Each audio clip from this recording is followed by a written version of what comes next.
An elderly man called Keith mislaid his set of false teeth.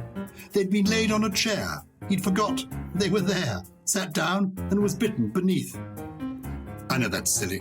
I'm in a silly mood, but I'm in a happy mood. This is Gyles Brandreth, and I'm so happy because I'm with my friend Susie Dent. How are you, Susie? Hello. I'm fine, thank you very much. Oh, that sounds a bit hesitant. Are you not well? Oh, no, I am well. I just have been madly busy. So I've been in the Countdown studio this week, which has been great. So we had 15 countdowns, which is, for those who don't live in the UK or who have never seen this programme, it's a word and numbers game that Gyles and I have both featured on.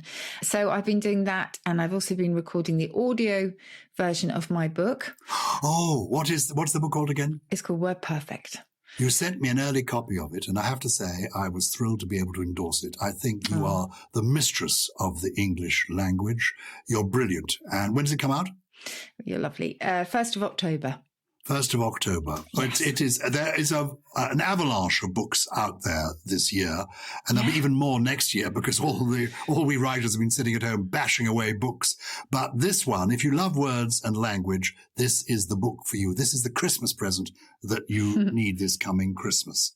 Well, thank you. I only mention it because it's just been a very busy week. So I am I'm very well, but I am looking forward to wrapping myself in my Hufflepuffs, which, if you remember, are those kind of old cozy clothes that we shuffle on and you can expand in, eat in, lie in, do whatever you like in. And I'm looking forward to getting into those and not getting out of them for a while. Well, I got in touch with you during the week because I've been having a very busy time too, because I'm making a television series. And this week I was filming in Dorset, a film about Thomas Hardy. More about him another day. Thomas Hardy, a very great English novelist, but an equally great English poet. Yeah. Possibly the only great English writer who can claim to be equally great as a poet and as a novelist. If you dispute that, do get in touch. I was in love with him when I was a teenager. Were you? Far from the Madding Crowd. Yeah. And then the films. Do you remember the films with Julie Christie? I do. Oh, good grief. Yes. Yeah, anyway. Exactly. Well, there you are. You're our Tess of the D'Urbervilles. Oh, Tess as well. I mean, goodness. Well, people do say he understood women in a remarkable way, given that he was born back in 1840. And the reason I was in touch with you during the week, I texted you, was because in one of his stories, it is, I think, Tess of the D'Urbervilles, he has a chapter which ends with one of the heroes of the book, or maybe he's an anti-hero, literally clinging on at the cliff edge by his fingers, and he's from the cliff.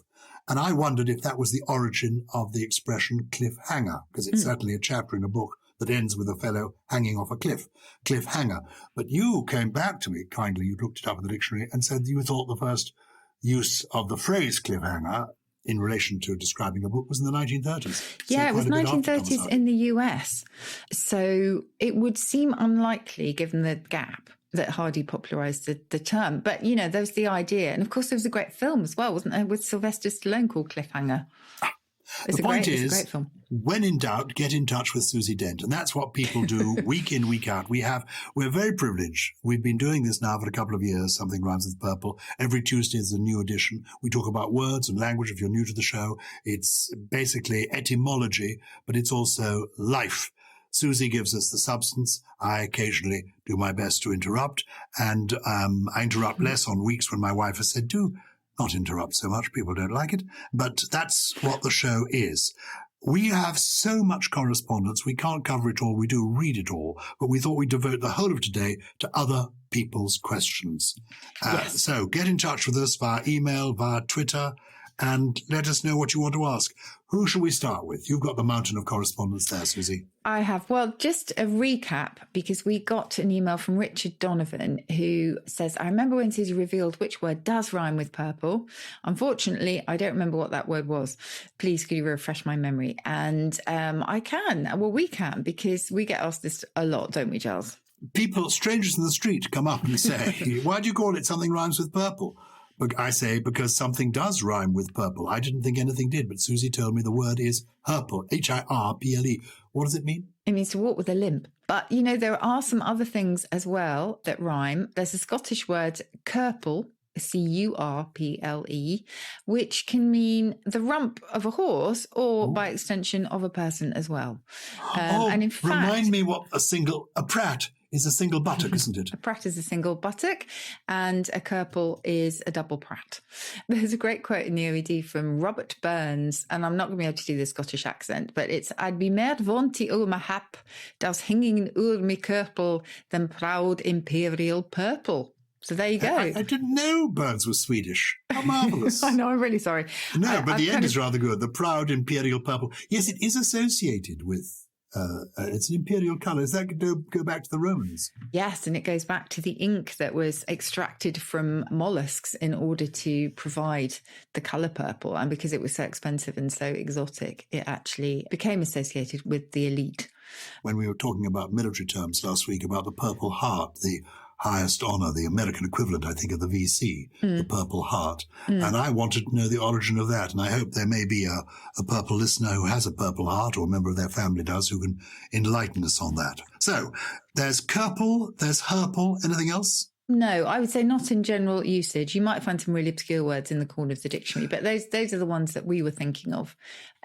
Sticking with the word purple, Lawrence Krazizanek writes to say, love the show. This is getting a bit like Steve Wright, isn't it? Lawrence has a question about something rhyming with the word purple. He says, everyone says there's nothing, but my simple question is, why isn't turtle a rhyme with purple? Well, it's a half rhyme, isn't it? It's not a full rhyme, that one. It isn't. It is a half rhyme. People keep saying that. Turtle. It's a It's, you know, I suppose the last two letters do. The la. Yes. The la. Yes. But it is, you're correct to call it a half rhyme. Yes. And Lawrence is in Hertfordshire. He says boringly in the UK, but not at all, Lawrence. Hertfordshire is beautiful. And you say Hertfordshire. Other people would say Hertfordshire. I don't quite know why. The T is silent. Probably if you live there, you reckon? As in harlot. Jean Harlow. And Jean Harlow. Yeah. That's, we love the old tricks. I honestly don't know. I mean, did you see what the money Zoe Ball is getting? Did you see that? Yes. Why aren't you doing the breakfast show, Susie Dent? You do it, can I say, you do it for half the money and just as well. Oh, well, I love Zoe. I love Zoe. I love her. I've always loved her. I like her even more now. I mean, around to her place, not just to borrow a cup of sugar, but to borrow a few hundred smackers. I'm saying Susie Dent for Radio 2 in the morning. Thank you. But I think probably maybe between midnight and 2 a.m. That would probably be my niche. I have another question here. They don't pay much for that. Oh, okay, maybe not. Yeah, I'm not a night owl. Being on late night would certainly give me a migraine. And I had a tweet from a purple listener asking what the history of migraine is. And I like this one because I like the fact that English is full of so many kind of hidden etymologies. And this is one. It was kind of, it came to us in disguise, really. Because its story began with the Greek cranion, or cranion, a skull, which went straightforwardly via Latin into English cranium. But then the word kind of came in again with the Greek hemicrania or hemicrania, which was a pain on one side of the head. So, you know, you've got hemisphere, etc. Hemi means half. And Old French took up hemicrania as it was then, and they kind of mangled it a bit, and the he just got left off, and so it became migraine and then migraine. With the, as I say, the hemi was then in disguise, but it was all about what a migraine, and those unfortunate enough to suffer from them, they know all about it. It's usually a really throbbing pain on one side of the head. So that half is hidden in the word migraine, but it is still there. Does that make sense? It makes total sense. I used to suffer from migraines. Do you call them migraines or migraines? I got picked up by Colin Murray on Countdown, who said, is migraine the posh version of migraine? I've got a migraine. I'd say migraine. Yeah. Well, that's closer to the French. We can say we're etymologically more accurate. Yeah, exactly. As my wife would say, though, me, Gyles. That's all it is with you. But I used to have migraines when I was a member of the House of Commons. And I would come out of the chamber of the House and go and sit in the library, my favourite room in the world, the library of the House of Commons overlooking the River Thames. They have lovely leather armchairs. And the migraine with me makes me see double, so that you can almost not walk along the street because you're not quite sure where you're walking. Yeah. But 20 minutes lying on one of these leather armchairs with my eyes closed, the migraine would completely go. Amazing. So that's, for me, But no more migraine since you left politics, eh? That was a good reason for getting out. Yeah. Anyway, on we go. So if one has, actually, Do you have headaches? How do you soothe your headaches if you have them? I don't really. My entire family has migraines, actually, and I have been really lucky in escaping them. I occasionally do get a headache, which is usually just a sign that I need to slow down a little bit. But no, I don't really suffer from them. And I did think I had COVID, actually, because I had a throbbing headache for about 5 days, but that was my only symptom. So who knows? What was the cause of that, I wonder? Anxiety. Were you just trying to finish your book at the time? You were Probably. And I'm a worrier, as you know. I do know. So, And can I say what I text Susie? It's a bit intimate now to reveal this to you. I text her most nights simply with the message, it's going to be all right. Oh, I wish you did. That's what maybe I should be there pouring essential oils on you. Essential oils. Why are they called? Somebody tweeted us this question. Why are they called essential oils? What's essential about these oils? Yes. Well, the first meaning of essential was not indispensable, but just something that was extracted from the essence of a plant or, or whatever, which is why essential oils are the ones that are the purest because they're extracted from the essence of a herb or, as I say, or a botanical plant of some kind. So that's why we have essential oils. And so the idea that the essence of something was actually the most crucial part, and then it gave us the indispensable meaning of it. Hi, Susie and Gyles. Thank you so much for keeping me company this year. I discovered your podcast during lockdown, and it really has been the best of tonics to an otherwise emotionally turbulent year. Oh. Thank you. This is from Laura Costello. Lovely things to write. I just read the phrase blue murder in the context of someone screaming blue murder and wondered where the phrase comes from. Well, yes, I would myself love to know a little bit more about this. I mean, blue is used in so many different ways, and we've talked about this on the podcast before. So a blue joke probably goes back to the blue gowns worn by prostitutes that they were forced to wear in prison.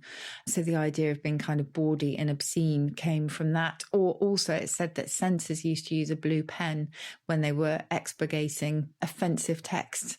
So you've got that. You've got blue as in the cerulean azure gorgeousness of a cloudless sky. So you've got that kind of peace and serenity from that. And then you've got blue murder. What we do know is that it is a riff on the French morbleu. To sing out morbleu in French was a great terror of alarm. But yes, to shout, yell, roar murder was around before the blue came in. And we think maybe the blue there was simply an intensifier. But to be honest, we just don't know. Blue has been taken as the colour of melancholy. It's been taken as the colour of plagues and other harmful things. So it's had quite a life, blue. Could it be a euphemism for bloody? Possibly. I don't know. Yes, if you're saying it's an intensifier. It might well be. Because you're right. I mean, there's the phrase cry havoc. It's an old phrase like scream murder or cry murder. Yes. And the blue is just giving it more emphasis. Yeah. And as I say, I think, it is the colour of melancholy. To have the blues, I've mentioned before, is a shortening of the blue devils. And the blue devils was said to beset you when you had a troubled mind, but particularly when you were trying to withdraw from alcohol. So it was the DTs. So there's all of that kind of association, I suppose, packed into the word blue, which is why I think it was added on to murder. They also used to cry hot beef on the streets of 18th century London, which meant hot stop. Beef? Why did they cry hot beef? It meant stop thief. It was rhyming slang. Oh, how wonderful. You'd run down the street saying hot beef. Hot beef. Hot beef, meaning stop thief. Stop them. That's hilarious. I can't believe that ever happened. That's funny, isn't it? It's ridiculous. Hot beef. Laura doesn't get the blues, though, because A, she listens to us, which is lovely, but B, she's invented the most amusing game, which she's shared with us. She has a cheese festival. She and her sister have come up with this. They've organized a cheese festival, and they're getting different musical acts to appear at the cheese festival. Their top liner is Stilton John. Who else have they got? Is this the one which had Feta James? Feta James, not bad. Feta James is brilliant. And my favourite. Yeah. Brioncy. Oh. You see, you love this kind of thing because this is the sort of thing that got you through lockdown, wasn't it? Playing games. And in fact, we are going to have, I hope, as Christmas approaches, a word game special. Yes. We're going to play word games with, because I think it's a good way for the family, if the six of you, if you're allowed six, and the different generations there, you can play a word game, or you can Zoom one another and play a word game if you're not able to meet anymore. Now, chicken pox. Okay. Oh, chicken pox. This is another Twitter question. Yeah. What's chicken in chicken pox? What's the chicken all about? That's a very good question. Well, we think it is because Chickenpox is a milder version of smallpox. And smallpox, of course, before Edward Jenner came along, is it Edward Jenner? It was really, Is he horrible. one of the Kardashians? And really affected lots and lots of people. And chickens have long been associated, rightly or wrongly, with cowardice. If you chicken out of something and kind of running away and clucking a lot. And so I think the idea was that it was just a sort of milder version. It was just a smaller, less effective and less powerful version of the smallpox. Pox on its own means what? You've got the pox. When that's used in Shakespeare, I always think it means some kind of venereal disease. Oh, he's got the pox. But maybe not. Well, it was, syphilis it was, wasn't it? But then it also could be smallpox. But the pox was a viral disease that essentially produced a rash that, sorry about this for anyone who's munching on a biscuit, became pus-filled and then left pock marks as it healed. So pox are to do with pock marks? Yes. POX, is it a Latin? Is it as in... No, it all comes from, in Old English you had pock, which meant a pustule, and that was of Germanic origin. And in fact, still in German, you'll have a pocker for the same thing. So yes, not Latin this time. It was all from our Germanic ancestors. So the pox is a shortened version of pustules, as it were. Yes. And then there are different kinds of things that affect you in this way, smallpox being a serious one, chickenpox being milder. Exactly. What is the origin of cockroach? What's the cock doing there? That's another Twitter query. Yes, there is no cock in cockroach. This is one of the ones where we couldn't get our mouths around a foreign tongue. Remember the Jerusalem artichoke? That has nothing to do with Jerusalem and goes back to the French girasol, a sunflower, because the artichoke is in the sunflower family, because we couldn't pronounce girasol. We thought, it sounds a bit like Jerusalem. We'll call it that. And it's the same for the cockroach, because it comes from the Spanish cucaracha. My Spanish is not very good. Cucaracha. So Cucaracha. But because we couldn't pronounce that, and I've just given you ample illustration of that, we changed the spelling because it sounded a bit like cock and then roach. Even though roach is a freshwater fish and it doesn't look like a cock. Excuse me. Well, there we are. You've led a fairly sheltered life. I've not seen the right ones. We now go to Canada. I love going to Canada. I'm thrilled. I have Canadian family, and I know Toronto well. Some of my kinfolk come from Etobicoke. This is from Ajax. It's a part of Toronto, I think, as I seem to remember. Anyway, it's Anna Lee has been in touch. Hello, Susie and Gyles. Love your podcast. Thank you. I've listened to your whole library of episodes. Oh, yes. All 77 of them are there if you want to go back and see how our voices have developed over the last couple of years. I discovered you a couple of months ago, having withdrawal symptoms now, that I have to wait for your regularly scheduled programs. Or maybe that's scheduled in Canada. Anyway, she sends a list of phrases and wonders who certain people in these phrases are. For example, hunky-dory. Who's the dory in hunky-dory? Yes, and were they hunky? A bit unknown, this one. There's quite a few theories attached to it. So hunky comes from the Dutch honk, which meant home or base. So if you were playing a game and you wanted to, say be in safety, you would shout honk. So I guess you're safe then. So everything is hunky-dory then. We don't know about the dory, but one theory is that, and I can't pronounce the Japanese, but it's something like honchidori in Japanese, was a street in Japan where soldiers who were on shore leave, so that must have been by the sea, would visit the brothels, basically. The idea is that the streets brought satisfaction, so everything was hunky-dory. But that's just one, I have to say, of several theories. What about John Dory? That's a fish, isn't it? John Dory is a fish. Is a fish. If you caught a big John Dory and served it on the table, would you say, oh, that's a hunky-dory? I don't think it came for that. I think the dory and the John Dory is linked to the colour, so doré, meaning gilded, and the dorado is an edible fish which has got a gold. Well, in South America, it's got a golden body and red fins. So I think they're all linked. What about hunky-dory, meaning hunky as in big, like a hunk, gorgeous and big, dory as in golden? Gorgeous, big and golden. You just it's hunky-dory. It couldn't be better. Honestly, it could well be. There are so many theories out there. It's one of those ones. But I know that Annalie also mentions heavens to Betsy. And I'm afraid I have to say I do not know. I know that phrase because I've been asked it over the years by many Countdown viewers. Heavens to Betsy being a kind of, exclamation, which I think is American. But why, who the Betsy was, I don't know. I suspect, again, lots of theories. I mean, one theory about Betsy and Heavens to Betsy is that Betsy was Betsy Ross, I think it was, who stitched the first American flag. And, it probably is eponymous, but we don't know why. If you know why, please let us know. purple@somethingelse.com. I know nothing. Susie knows almost everything, but not quite everything. So I don't. If you've got the answer, purple@somethingelse.com. Gyles, have you got another one? Yes. Hi, Susie and Gyles. I discovered your podcast about a week ago. Good grief. Oh. And I cannot stop listening to it. Hey. Note 1 exclamation mark. We were talking a few weeks ago about punctuation and multiple exclamation marks, a thing favoured by the royal family. Queen Victoria loved her exclamation marks. I've been promoting it to all my friends. That may explain, thank you, Emia, the spike in our listening figures. I've been promoting it to all my friends, and on Thursday of this week, while spending time with my best friend, for some reason we started discussing a baker's dozen. Yeah. I love interesting facts, and so I asked him if he knew why there are 13 in a baker's dozen, which he did. As he came to the end of his explanation, he uttered the words, "The 13th loaf is in case one of the others don't pan out."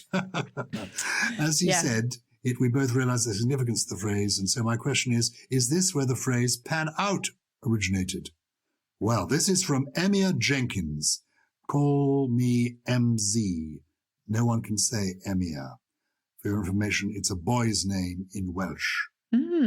Okay. Well, I can answer that. I'm not sure I can answer the pronunciation question, but I can answer the pan out question. Nothing to do with bread and everything to do with gold, because it goes back to the gold rush of California, when it's said that 2/3 of the male population of San Francisco actually rushed to the newly discovered gold fields of California, and all sorts of words came from there. So if you might talk about, I'm not sure, it's a bit dated now, but you might talk about your student digs. Digs actually goes back to the diggings, to the dwellings that were dug out of the ground near the gold fields in order to house and accommodate the prospectors, but also build cafes, build restaurants and things. Those were the diggings, which were eventually shortened to digs.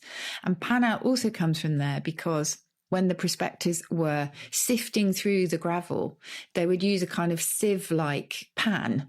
So if you imagine a colander these days, there was the kind of bit that would catch the big bits of metal or other gravel. And they were trying to sift the gravel from the metal. And if they found a nugget of gold in amongst the earth that they had dug up, it had panned out. Very good. Is he right, or rather is his friends, MZ's friend, right about the origin of baker's dozen? Why are there 13 in a baker's dozen?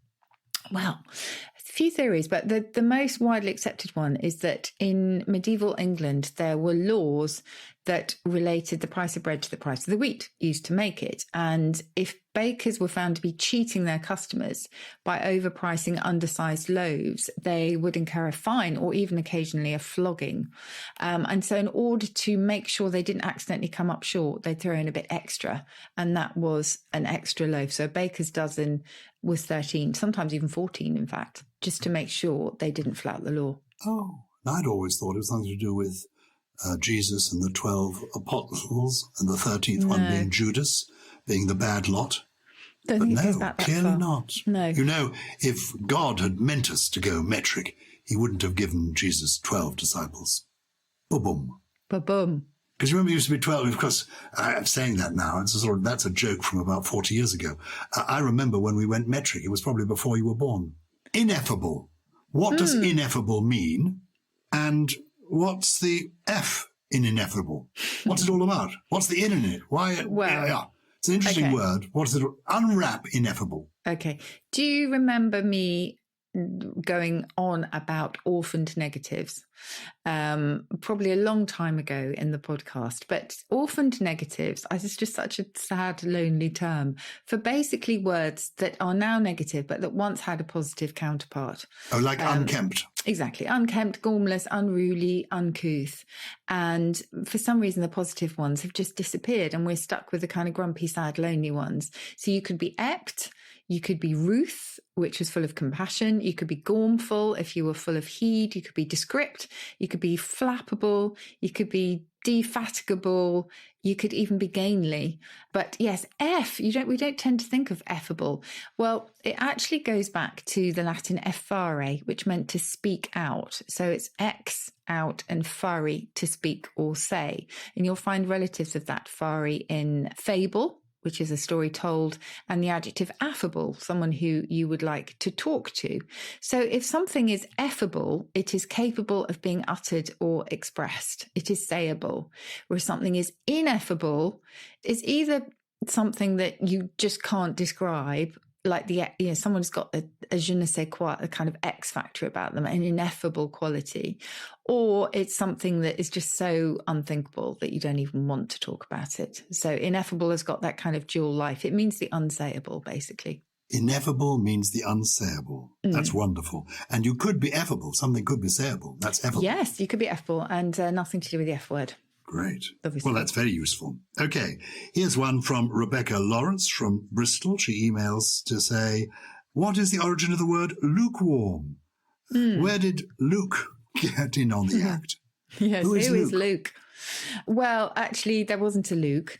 And lukewarm is actually a bit of a tautology, because it goes back to the dialect lew, L-E-W, which meant lukewarm. It meant somewhat warm. So you're actually saying somewhat warm when you say lukewarm.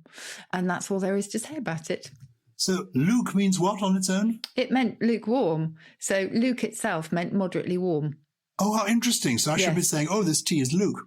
Yes. It started off as L-E-W, then it became Luke, and then lukewarm. So yes. Oh, I'm loving it. I'm going to say, my bathwater. Oh, it's a bit Luke. I'm liking that. Yeah. Cut to the chase. Forget lukewarm, it's Luke.